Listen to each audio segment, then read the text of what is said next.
Nama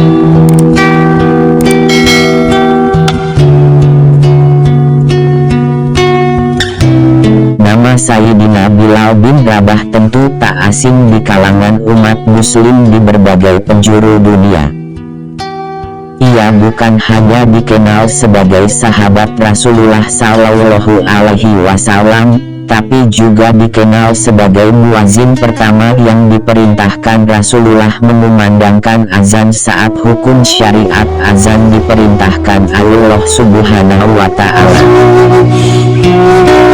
Ketika Rasulullah meninggal dunia, Sayyidina Bilal bin Rabah merupakan salah satu sahabat yang sangat bersedih. Karena kecintaannya yang sangat mendalam, Sayyidina Bilal bahkan meminta izin kepada Abu Bakar As-Siddiq untuk tak lagi mengumandangkan azan.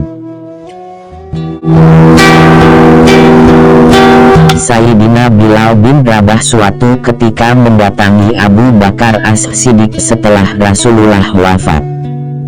Ketika itu, Sayyidina Bilal berkata, "Wahai Khalifah, aku minta izin, tolong izinkan aku untuk tidak azan lagi." Lalu Sayyidina Abu Bakar As-Siddiq berkata, "Wahai Bilal, aku tidak akan menurunkan orang yang telah diangkat Rasulullah." Sayyidina Bilal kembali mengulangi kalimatnya dan meminta tolong diizinkan agar tak lagi azan.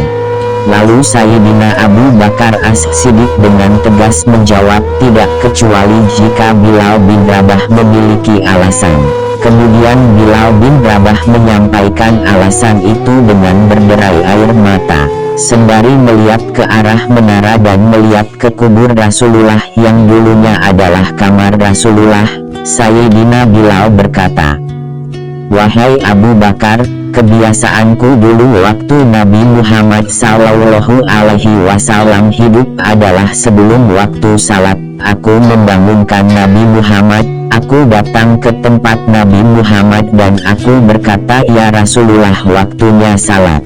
Dan kadang Nabi Muhammad yang datang ke tempatku lalu berkata, 'Ya Bilal, waktunya salat.' Kemudian setelah itu, aku bersama Nabi Muhammad mendekat ke menara dan aku naik, Nabi Muhammad melihatku. Lalu aku menghadap ke kiblat. Sebelum azan aku menoleh kepada Nabi Muhammad yang di tempat itu, kemudian aku melakukan azan dan setelah itu aku turun disambut Rasulullah. Dan itu aku lakukan sehari 5 kali dan berulang-ulang, sehingga sungguh suasana keadaan itu mengingatkanku kepada Rasulullah, sehingga aku tidak mampu lagi melakukan azan, wahai Abu Bakar." Abu Bakar ketika itu menitikkan air mata, lalu mengizinkan Bilal atas permintaannya tersebut. Tak lama, Bilal memutuskan pergi ke negeri Syam selama beberapa bulan. Hingga suatu ketika, Bilal bin Rabah bermimpi bertemu Rasulullah. Dalam mimpi itu Rasulullah menegur Bilal dengan berkata, "Wahai Bilal, alangkah kerasnya hatimu. Lama kau tak kunjung kepadaku, wahai Bilal." Saat itu, Bilal terbangun dan menangis dengan keras dan sejadi-jadinya serta membuat keluarganya ketakutan. Dan Bilal hanya bisa berkata, "Sungguh aku saat ini merasakan takut yang sangat, dan aku tidak pernah takut seperti saat ini. Aku bermimpi bertemu Rasulullah dan ditegur lantaran lama tak kunjung kepada Rasulullah. Aku takut ditinggal Rasulullah." Lalu keluarga Sayyidina Bilal mengatakan jika memang waktunya Bilal berziarah ke Rasulullah. Saat itu Sayyidina Bilal pergi dengan menunggang kuda menuju Madinah. Dia menuju kubur Rasulullah dengan perjalanan yang tak kenal lelah dan tak mau istirahat untuk segera sampai ke Madinah. Saat sudah sampai di Madinah, air mata Sayyidina Bilal pun tak kuasa mengucur ketika melihat bukit demi bukit yang ia lewati. Karena bukit-bukit itu adalah saksi perjalanan yang pernah ia lalui bersama Rasulullah. Sayyidina Bilal terus berjalan dengan tetesan air mata, Tangis semakin kuat dan tak terlihat baginya bangunan di Madinah kecuali Rasulullah. Kenangan indah bersama Rasulullah terasa sangat kuat. Berjalanlah Sayyidina Bilal menuju kubur Rasulullah lalu tertunduk dengan mengucapkan salam dengan suara yang serak. Dengan suara lirih dia mengucapkan salam pada kubur Rasulullah. Bilal tertunduk di hadapan kubur Rasulullah dengan derai air mata dan tak lama ada yang memegangnya dari belakang. Pria itu adalah Abu Bakar As-Siddiq dan Umar bin Khattab. Bilal lalu berdiri dan ditegur Abu Bakar, "Wahai Bilal, engkau menangis dan tangismu tak seperti biasa." Lalu Bilal berkata, "Wahai Khalifah, sungguh kali ini aku merasa takut yang sangat. Aku merasakan takut ditinggalkan Rasulullah. Aku bermimpi bertemu Rasulullah. Rasulullah pun menegurku. Sungguh aku takut ditinggal Rasulullah." Kemudian Abu Bakar menghibur Bilal dengan berkata, "Wahai Bilal, ketahuilah, air mata yang pernah menangis karena rindu Rasulullah tidak akan ditinggal Rasulullah. Dan engkau adalah orang yang tak akan ditinggal Rasulullah." Abu Bakar membenarkan dan Bilal lega serta merangkul Abu Bakar. Air mata Bilal reda, dan keduanya kembali melakukan percakapan. Lalu Abu Bakar meminta Bilal kembali azan dan saat mendapat tawaran dan Bilal menoleh ke menara dan melihat kembali ke kubur Rasulullah. Air mata yang berhenti itu berderai lagi dan berkata, "Tidak wahai Abu Bakar, tidak wahai Umar. Aku masih belum kuat."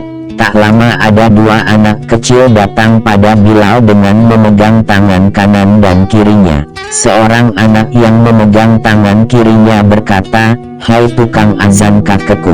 Hal itu membuat Bilal kaget dan setelah ia lihat, kedua anak kecil yang tengah memegang tangan kanan dan kirinya adalah Sayyidina Hasan dan Sayyidina Husain. Sayyidina Bilal benar-benar kaget dan mengangkat tangan, "Ya Allah, terima kasih, aku rindu kepada kekasihmu Nabi Muhammad Sallallahu Alaihi Wasallam dan telah kau kirim kepadaku orang yang sangat dikasihi kekasihmu Nabi Muhammad." Kemudian Sayyidina Bilal menghadap pada Sayyidina Hasan dan Sayyidina Husain diberdirikan keduanya dan melihat wajah dan kaki keduanya. Karena wajah Sayyidina Hasan sangat mirip dengan Nabi Muhammad Sallallahu Alaihi Wasallam dan kaki Sayyidina Husain mirip dengan kaki Nabi Muhammad. Dua anak kecil itu dipeluk dengan derai air mata Sayyidina Bilal yang sangat deras. Lalu Sayyidina Bilal berkata, "Ya Rasulullah, sungguh bau keringatmu aku temukan di cucumu ya Rasulullah." Tak lama kemudian Sayyidina Hasan dan Husain bilang jika keduanya kangen dengan suara azan Sayyidina Bilal. Sayyidina Bilal merasa bingung dan menoleh kepada Sayyidina Abu Bakar dan Sayyidina Umar. Keduanya pun meminta Sayyidina Bilal melakukannya. Kemudian Sayyidina Bilal menoleh kepada keduanya dan tak menolak permintaan kedua cucu Rasulullah Sallallahu Alaihi Wasallam tersebut. Lalu ditentukan waktu azan dan Sayyidina Bilal mulai azan waktu subuh. Kemudian berdirilah Sayyidina Bilal, orang yang memancar dengan kecintaan Rasulullah dan berdiri di tempat yang biasa. Suasana itu kembali mengingatkan suasana ketika Rasulullah masih hidup. Kenangan itu kembali pada ingatan banyak orang yang datang ke masjid.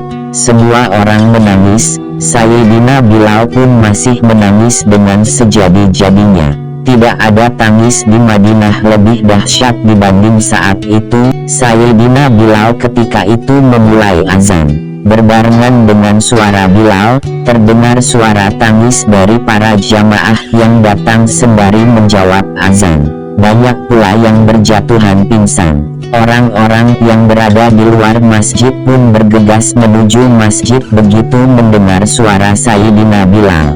Lalu mereka berkata, "Apakah Rasulullah dibangkitkan lagi?" Lalu dijawab tidak oleh orang-orang yang ada di dalam masjid.